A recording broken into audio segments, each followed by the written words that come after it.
और बात उत्तर प्रदेश में हो रहे सियासी दल बदल की। इस पार्टी के नेता उस पार्टी में पाला बदल रहे हैं। सभी पार्टियों में टिकट के लिए मारामारी मची है। आज दारा सिंह चौहान ने समाजवादी पार्टी के लिए झंडा बुलंद कर दिया। साइकिल पर सवार होते ही दारा सिंह चौहान ने बीजेपी पर दलितों और पिछड़ों की उपेक्षा का इल्जाम मढ़ दिया।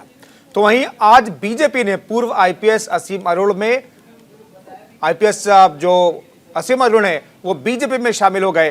तो ये खेल चुनाव से पहले लगातार जारी है।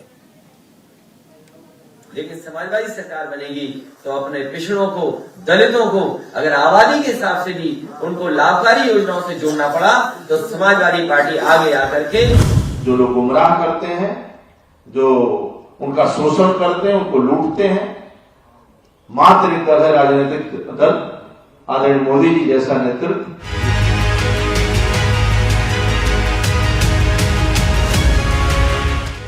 कहीं पूर्वांचल के गुड़ा गणित को फिट किया जा रहा है तो कहीं पर पश्चिमी यूपी में पार्टी को हार दी जा रही है। उत्तर प्रदेश में विधानसभा चुनाव से बीजेपी का साथ छोड़कर नेताओं के साइकिल की सवारी करने का सिलसिला जारी है।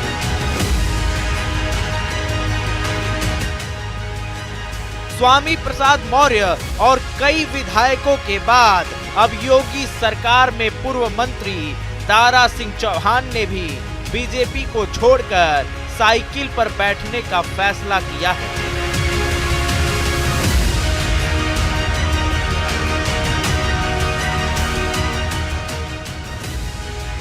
दारा सिंह चौहान ने अखिलेश यादव की मौजूदगी में समाजवादी पार्टी का दामन थाम लिया है।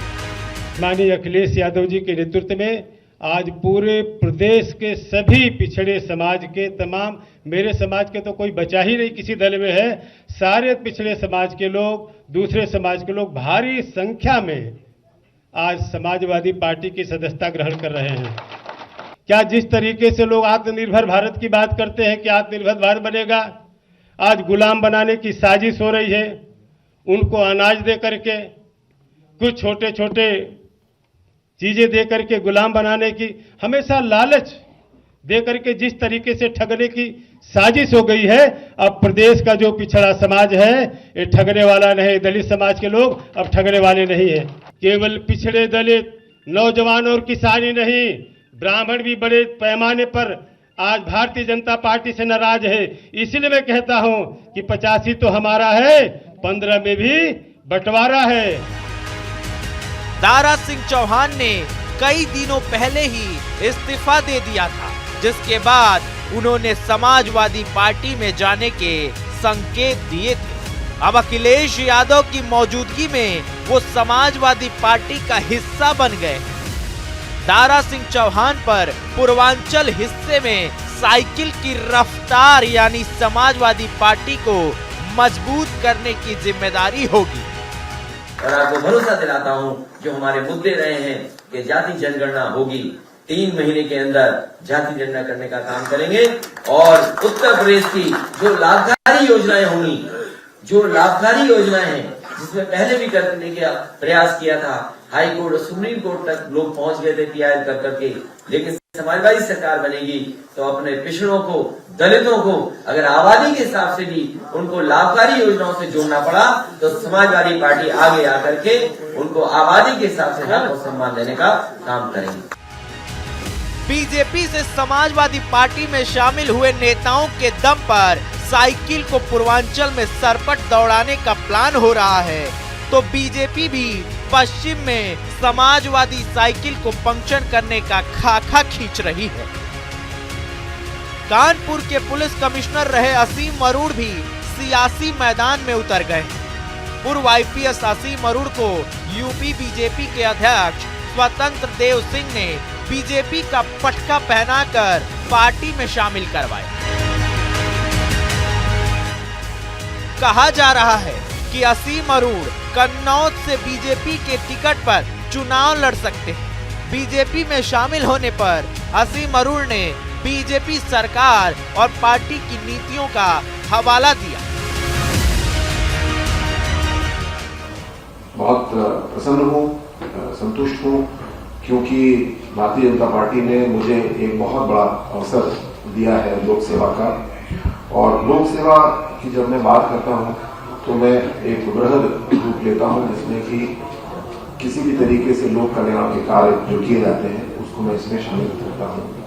और आप समझ सकते हैं कि ये निर्णय आसान नहीं था, लेकिन जब इसके ऊपर पूरी तरीके से मैंने और मेरे परिवार ने विचार किया तो उनको लगा, सभी को लगा कि एक तरफ कुछ 9 साल की एक मखमली जिंदगी है जिसमें कुछ और ऊंचे पदों पर जाने की संभावना है, दूसरी ओर कोई कष्ट नहीं है, एक आम व्यक्ति की जिंदगी है, लेकिन लोक कल्याण की लोक सेवा के बृहद अवसर है। भारतीय जनता पार्टी में मैं असीम अरुण जी का दिल से स्वागत करता हूं। एक ईमानदार अधिकारी और ऐसे आने से, ऐसे लोगों को पार्टी में आने से पार्टी का कद बढ़ेगा, समाज में सम्मान बढ़ेगा, दलितों में समाज में संदेश एक जाएगा और एक विचार भी हमारा नीचे तक आपके माध्यम से पहुंचेगा। जो लोग गुमराह करते हैं, जो उनका शोषण करते हैं, उनको लूटते हैं, मात्र एक दल है राजनीतिक दल, आदरणीय मोदी जी जैसा नेतृत्व जो गरीबों की खुशहाली के लिए मरते हैं और उनके लिए काम करते हैं। और राज्य में आदरणीय योगी जी के आने के बाद मुसहर, वनटांगिया, थारू जैसे लोगों को राजस्व गांव में भी नहीं जोड़ पाते थे, आज भी उनको पक्का मकान देने का काम किसी ने किया है। तो भारतीय जनता पार्टी मैं पुनः आपका हृदय से असीम स्वागत करता हूं। असीम अरुण कन्नौज के ही रहने वाले हैं। इस क्षेत्र में उन्होंने अपनी एक अलग ही पहचान बना रखी है। अब चुनावी मैदान में वे उसी पहचान और अनुभव का पूरा लाभ उठाना चाहते हैं। कन्नौज समाजवादी पार्टी का गढ़ माना जाता है, लेकिन ये गढ़ 2019 के विधानसभा चुनाव में ढह गया था। कन्नौज से अखिलेश की पत्नी डिंपल यादव बीजेपी के हाथों मात खा चुकी है। लिहाजा अब असीम अरुण के बीजेपी में शामिल होने से अखिलेश यादव बीजेपी और असीम अरुण पर तंज कस रहे हैं। पंचायत का चुनाव जब हुआ था उत्तर प्रदेश में, मैंने कहा था कि भारतीय जनता पार्टी के लिए जिलाधिकारी और पुलिस कप्तान मिलकर के चुनाव लड़ रहे हैं। और उसको आपने देखा कि उत्तर प्रदेश की बहनों के साथ, उन माताओं के साथ क्या घटना घटी। कोई कल्पना कर सकता है आज के समय पर एक बहन के कपड़े फाड़ दिए जाए, एक बहन की साड़ी छीन ली जाए, और आज के समय पर वो भूले लखीमपुर में भारतीय जनता पार्टी के गृह राज्य मंत्री के बेटे ने किसानों को कुचल दिया। ये कहां हुआ ऐसा? और गोरखपुर कैसे भूल जाओगे आप, जहां पर एक व्यापारी को पुलिस ने मार मार के मार दिया। ये पुलिस के लोग वो थे जिन्होंने लगातार अन्याय किया, अपने सरकारी लोगों को, सरकार के लोगों को खुश करने का काम किया, और आज उन्हें इनाम मिल रहा है। जहां कहीं भी इनाम मिलेगा उनकी जमानत जब्त होगी। कहीं तो चुनाव लड़ने जाएंगे, वहीं पर जमानत जब्त होगी। उत्तर प्रदेश में सियासी उठापटक जारी है। नेताओं का पाला बदलने का दौर भी जारी है। शनिवार को बीजेपी की पहली लिस्ट में 20 विधायकों का टिकट कट गया। अब ये सभी विधायक दल बदल की तैयारी कर रहे हैं।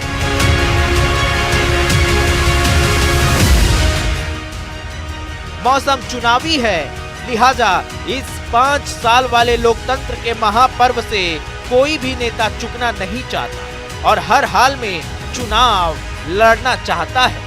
लिहाजा जैसे जैसे चुनाव करीब आ रहा है, टिकट नहीं मिलने से सियासी सुर उबाल मारेंगे।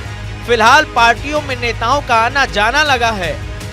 असली फैसला तो जनता को करना है। किसका पाला बदलना सही होगा, किसको जनता औंधे मुंह गिराएगी। Bureau report, news India. धर्मेशन, गोवा के लिए आम आदमी पार्टी ने 13 सूत्रीय एजेंडे का ऐलान कर दिया है। गोवा में पूरी मजबूती से चुनाव लड़ रही आम आदमी पार्टी ने चुनाव जीतने के लिए फ्री पॉलिटिक्स का दांव खेल दिया है। अरविंद केजरीवाल ने चुनाव जीतने पर गोवा को फ्री बिजली और पानी का वादा किया है, लेकिन गोवा के सीएम प्रमोद सावंत को लगता है कि गोवा में तो आम आदमी पार्टी की कोई हवा ही नहीं है।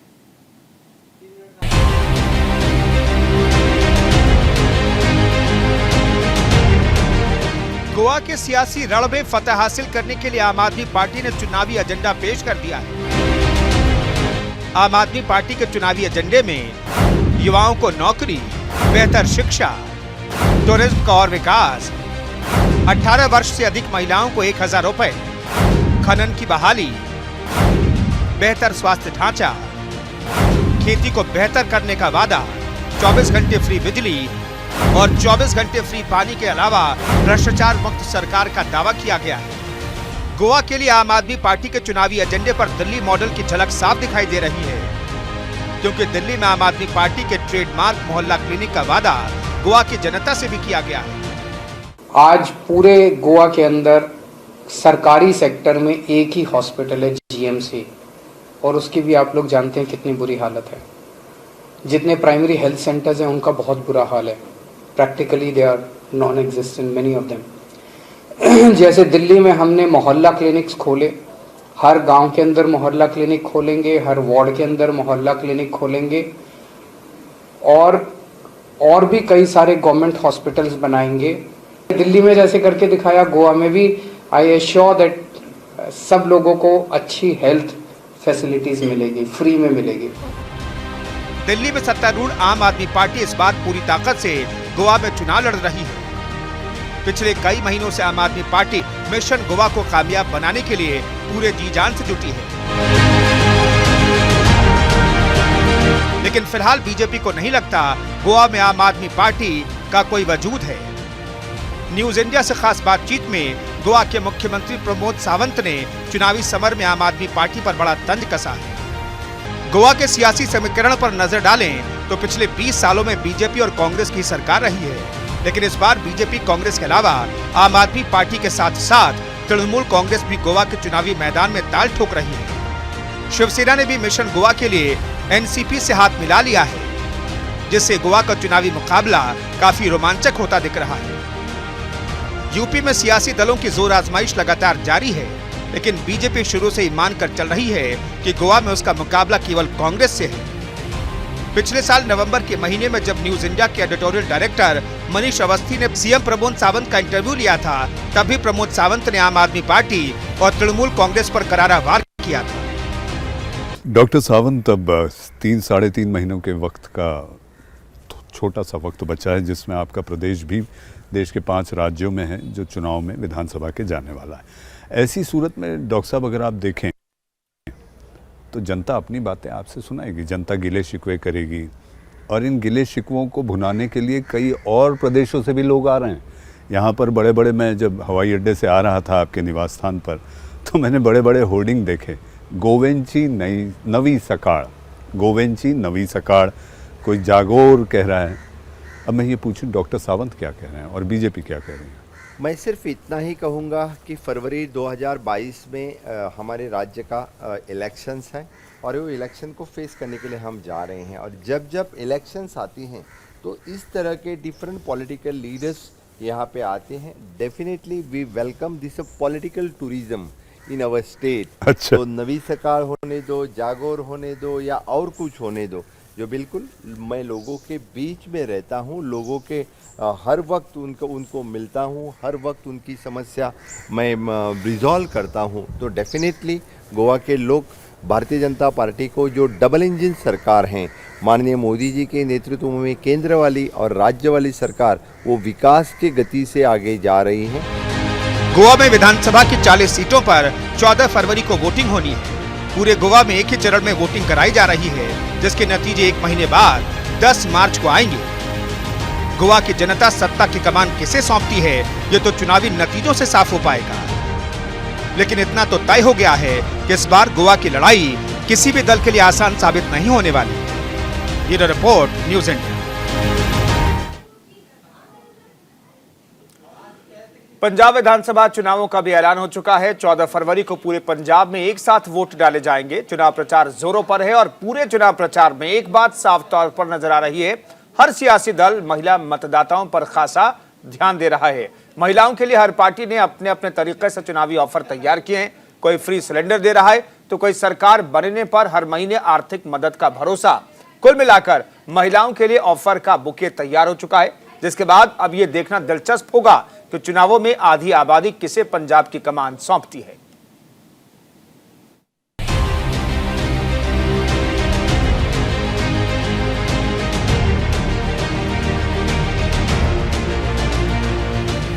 पंजाब के विधानसभा चुनावों में आधी आबादी की खूब बल्ले बल्ले हो रही है। हर सियासी दल अपने अपने तरीके से महिला मतदाताओं को लुभाने में लगा है और इसकी वजह क्या है ये भी हम आपको बता देते हैं। दरअसल पंजाब में महिला और पुरुष मतदाताओं की संख्या में ज्यादा अंतर नहीं है। आइए अब समझते हैं पंजाब में वोटों का गणित क्या है। कुल वोटर करीब 2 करोड़ 9 लाख। महिला मतदाताओं की संख्या 1 करोड़ के करीब। महिला मतदाताओं पर सियासी दलों की खास नजर। एक बात और है जिसकी वजह से महिला मतदाताओं को खास तवज्जो दी जा रही है।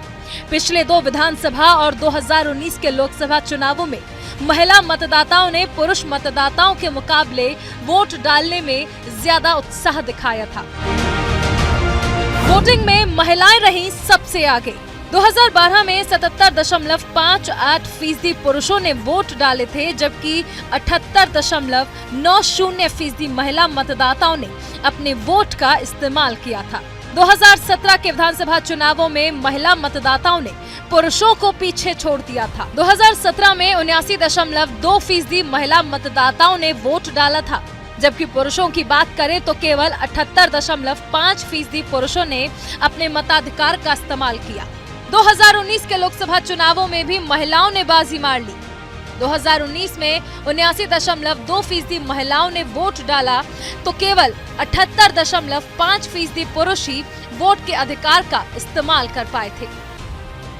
पिछले 3 चुनावों में लगातार महिलाओं के बाजी मारने से सियासी दलों को भी आधी आबादी की शक्ति का एहसास हो गया है। लिहाजा इस बार के विधानसभा चुनावों में सूबे के महिला और पुरुष समीकरणों को देखते हुए सभी सियासी दल महिलाओं पर फोकस कर रहे हैं। आम आदमी पार्टी ने सरकार बनने पर 18 साल से ऊपर की हर महिला को 1000 रुपए प्रति महीने देने का ऐलान किया है।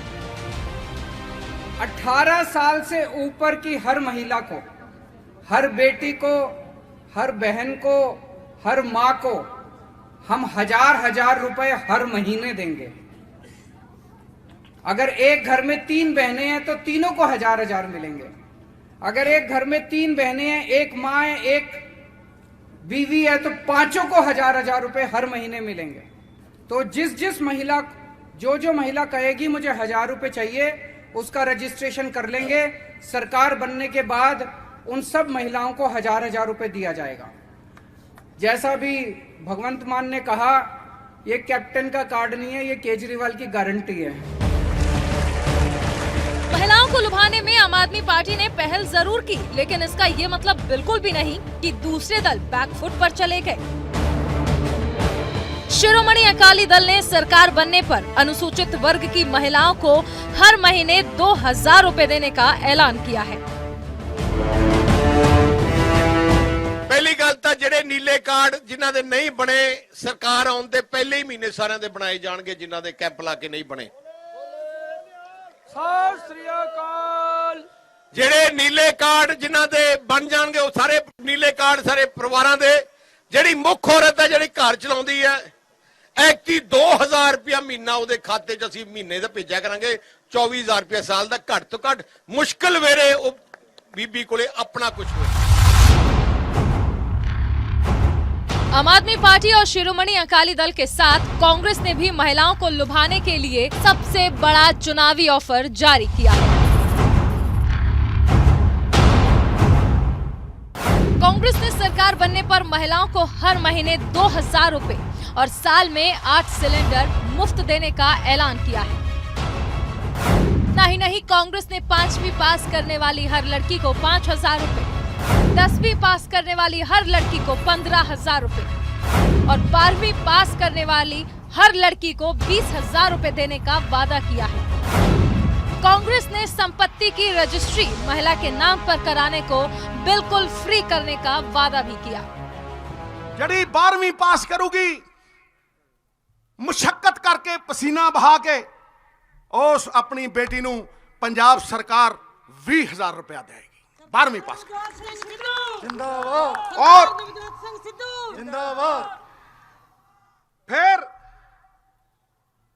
उन्हें अगर बाहर जाना है या उन्हें आपदी पढ़ाई वड्डी करनी है तो उन्होंने एक टैबलेट जी कंप्यूटर वाली है, कंप्यूटर देखे ना टिक टिक टिक टिक टिक टिक, उन्होंने एक कंप्यूटर नाल दिता जाएगा, ठोको ताड़ी ठोक के। असी उन्होंने वो वाहन देंगे 12वीं जो करू कॉलेज दे विच जाण लई दाखला दऊ, वो दाखले की पर्ची दे नाल ही असी बगैर जी पेट्रोल ना मात्र खांदी है वो स्कूटी लैके देंगे, वो स्कूटी लैके देंगे। सियासी दलों के चुनावी ऑफर से साफ है कि इस बार महिलाएं हर पार्टी के टॉप एजेंडे में शामिल हैं। ऑफर पर ऑफर मिल रहे हैं, लेकिन इस पर पंजाब की महिलाओं का क्या सोचना है? इसके लिए न्यूज इंडिया ने पंजाब की महिलाओं से खास बातचीत की। केजरीवाल ने कहा भी 1000 रुपये औरतों को देना आ, ਇਹਦਾ कोई मतलब नहीं हैगा, औरतों को नहीं चाहिए, क्योंकि पंजाब दी औरतों को पता है भी ये सिर्फ सियासी इन्हां दे जुमले ने। चाहे सिद्धू साहब कहते हैं कि असी 1000 तो 2000, पहला वो कहते सीगे कि 1000 रुपये ये भीख नहीं चाहिए औरतों को, तो हुण जिहड़ा 2000 है वो की है, वो भीख नहीं हैगी। पहली बात तो उनको ये लालच नहीं देना चाहिए सरकारों को, उनको अच्छे से अच्छे स्कूल प्रोवाइड करने चाहिए और अच्छे हॉस्पिटल देने चाहिए, क्योंकि हमारे देश में जो गरीब लोग हैं उनको हॉस्पिटल में भी कहीं भी जगह नहीं मिलती। हम हॉस्पिटलों में जाकर देखते हैं बहुत सारे लोग नीचे पड़े होते हैं, उनको कोई भी फैसिलिटीज़ ऐसी अच्छी नहीं मिलती। ਇਹ ਜਿਹੜਾ ਮੈਂ 1000 ਕਹਿੰਦੀ ਆ 2000 ਕਹਿੰਦੇ ਨੇ ਸਾਰੀਆਂ ਪਾਰਟੀਆਂ, ਜੇ ਇੱਕ ਕਹਿੰਦਾ ਦੂਸਰਾ 1500 ਕਹਿ ਦਿੰਦਾ, ਤੀਸਰਾ ਕਹਿ ਦਿੰਦਾ 200, ਕਿਸੇ ਨੇ ਕੁਝ ਨਹੀਂ ਦੇਣਾ, ਸਿਰਫ ਸਾਨੂੰ ਜਨਤਾ ਨੂੰ ਗੁੰਮਰਾਹ ਕੀਤਾ ਜਾ ਰਿਹਾ। ਸਾਰੀਆਂ ਸਰਕਾਰਾਂ ਗੁੰਮਰਾਹ ਕਰ ਰਹੀਆਂ ਨੇ, ਜਿੱਦਾਂ ਕਿ ਕੇਜਰੀਵਾਲ ਆ ਲੋਕਾਂ ਨੂੰ ਕਹਿ ਰਿਹਾ 1000 ਰੁਪਈਆ ਅਸੀਂ ਦਾਂਗੇ, ਕੀ ਗੱਲ 1000 ਰੁਪਈਆ ਲਈ ਅੱਜ ਕੱਲ੍ਹ ਤੇ ਨੌਕਰ ਘਰੇ ਰੱਖਿਆ ਹੋਵੇ ਉਹ ਵੀ ਨਹੀਂ ਲੈਂਦਾ। ਮੇਰੀ ਇਹ ਹੱਥ ਜੋੜ ਕੇ ਸਾਰੀਆਂ ਸਰਕਾਰਾਂ ਨੂੰ ਬੇਨਤੀ ਹੈ ਵੀ ਸਾਨੂੰ ਵਿਕਾਸ ਚਾਹੀਦਾ ਵਾ, ਸਾਨੂੰ ਕੰਮ ਚਾਹੀਦਾ, ਮਹਿੰਗਾਈ ਨੂੰ ਨੱਥ ਪਾਈ ਜਾਵੇ ਤੇ ਇਹੋ ਜਿਹੀਆਂ ਸਾਨੂੰ ਇਦਾਂ ਨਾ ਗੁੰਮਰਾਹ ਕੀਤਾ ਜਾਵੇ। पंजाब में विधानसभा चुनावों की तारीख का ऐलान हो चुका है। 14 फरवरी को पूरे पंजाब में वोट डाले जाएंगे, जिसके नतीजे 10 मार्च को आएंगे। नतीजे जो भी हो, लेकिन महिलाओं के लिए एक से बढ़कर एक स्कीम ये तो साफ कर ही रही है कि पंजाब की महिलाओं के अच्छे दिन अब ज्यादा दूर नहीं है। Bureau report, news India.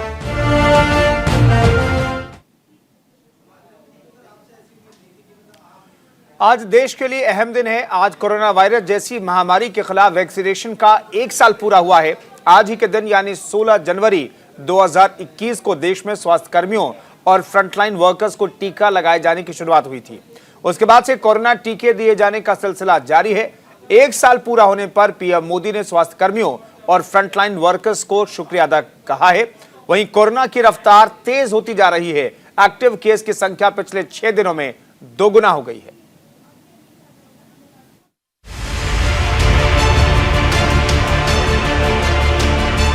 सोलह जनवरी 2021 ये तस्वीर ठीक 1 साल पहले की है, यानी 16 जनवरी 2021 की। देश भर में इसी दिन से कोरोना के खात्मे को लेकर बड़े अभियान की शुरुआत हुई। लोगों को वैक्सीन दी गई। इस अभियान का 1 साल पूरा हो गया। पिछले 1 साल में भारत ने कोरोना का कहर झेला और दूसरी लहर का दर्द भी। एक तरफ कोरोना तबाही मचा रहा था तो भारत के वैज्ञानिक वैक्सीन की खोज में जुटे थे। सरकार के सहयोग से वैज्ञानिक और डॉक्टरों ने कोरोना के खिलाफ वैक्सीन इजाद कर ली और 16 जनवरी 2021 से शुरू हो गया मिशन वैक्सीनेशन। अब वैक्सीनेशन का 1 साल पूरा हो चुका है और इस बड़े मौके पर प्रधानमंत्री नरेंद्र मोदी ने ट्वीट किया। आज हमारे टीकाकरण अभियान को 1 साल पूरा हो चुका है। मैं टीकाकरण अभियान से जुड़े प्रत्येक व्यक्ति को सलाम करता हूं। हमारे टीकाकरण कार्यक्रम ने कोविड-19 के खिलाफ लड़ाई में काफी ताकत जोड़ दी है। इसने जीवन को बचाने और इस प्रकार आजीविका की रक्षा करने के लिए प्रेरित किया है। जब कोविड-19 महामारी पहली बार आई थी तब हमें वायरस के बारे में ज्यादा जानकारी नहीं थी। हालांकि हमारे वैज्ञानिकों ने टीके विकसित करने में खुद को पूरी तरह झोंक दिया था। भारत इस बात पर गर्व महसूस करता है कि हमारा देश टीकों के माध्यम से महामारी से लड़ने में योगदान देने में सक्षम है। साथ ही हमारे डॉक्टरों नर्सों और स्वास्थ्य कर्मियों की भूमिका असाधारण है। 1 साल से चले वैक्सीनेशन प्रोग्राम में भारत ने जबरदस्त सफलता हासिल की।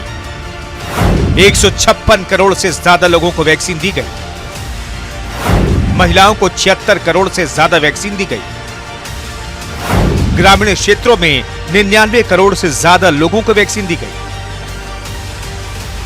वैक्सीनेशन के 1 साल पूरा होने पर केंद्रीय स्वास्थ्य मंत्री मनसुख मंडाविया ने डाक टिकट जारी किया। इस मौके पर उन्होंने ट्वीट करते हुए लिखा,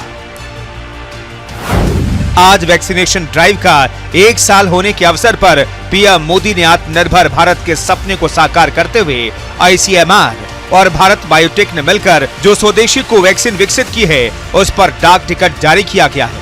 मैं सभी वैज्ञानिकों को इस अवसर पर हार्दिक बधाई और धन्यवाद देता हूं। कोरोना के खिलाफ वैक्सीनेशन ने बड़ी कामयाबी दिलाई, ये तो पूरा देश मानता है। लेकिन कोरोना बहरूपिया है और अब ओमिक्रॉन के रूप में पूरी दुनिया तीसरी लहर झेल रही है। भारत में ओमिक्रॉन के मामलों में भी तेजी से इजाफा हुआ है।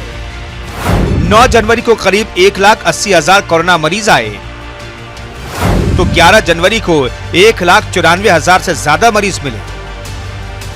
वहीं 13 जनवरी को यह आंकड़ा 2,64,000 से ज्यादा हो गया, तो 15 जनवरी को 2,71,000 से ज्यादा नए मरीज मिले। एक्टिव केस की संख्या को देखें तो पिछले 6 दिनों में ये दोगुना हो गई है। 9 जनवरी को 7,23,000 एक्टिव केस थे, जबकि 15 जनवरी को 15,44,000 ये संख्या पहुंच गई। उधर यूपी में लगातार बढ़ते कोरोना संक्रमण को देखते हुए सभी स्कूल कॉलेज 23 जनवरी तक बंद रहेंगे। इस संबंध में आदेश जारी कर दिए गए हैं। वहीं दिल्ली में कोरोना केस में पिछले कुछ दिनों से कमी देखने को मिल रही है। हालांकि पॉजिटिविटी रेट अभी भी 30% से ऊपर बना हुआ है। इसी बीच राष्ट्रीय बाल अधिकार संरक्षण आयोग ने सुप्रीम कोर्ट को बताया कि 1 अप्रैल 2020 से अब तक करीब 1.5 लाख बच्चों के सिर से माता पिता या फिर दोनों का साया छिन गया है। कोर्ट को आयोग ने बताया कि आंकड़ा राज्यों और केंद्र शासित प्रदेशों की तरफ से अपने बाल स्वराज पोर्टल पर अपलोड किए गए आंकड़ों पर आधारित है। परसों के मुकाबले में कल केसेस काफ़ी कम है। पिछले 2 दिन से पहले एक बार 28,000 आए थे, फिर उसके बाद 24, फिर उसके बाद 20, तो लगातार तीसरा दिन था कि जिस दिन केसेस कम हो रहे थे। और आज का जो डाटा हम कंपाइल कर रहे हैं, जो शाम तक रिलीज किया जाएगा, उसमें लग रहा है 17,000 के केस लगभग आने चाहिए। कोरोना का कोहराम करीब पिछले 2 सालों से जारी है। पिछले 2 साल से दुनिया इससे प्रभावित है। हालांकि वैक्सीन आने के बाद से कोरोना पर काफी हद तक लगाम लगने में सफलता हासिल हुई है, लेकिन अभी भी एक भी लापरवाही अपनी जान पर भारी पड़ सकती है।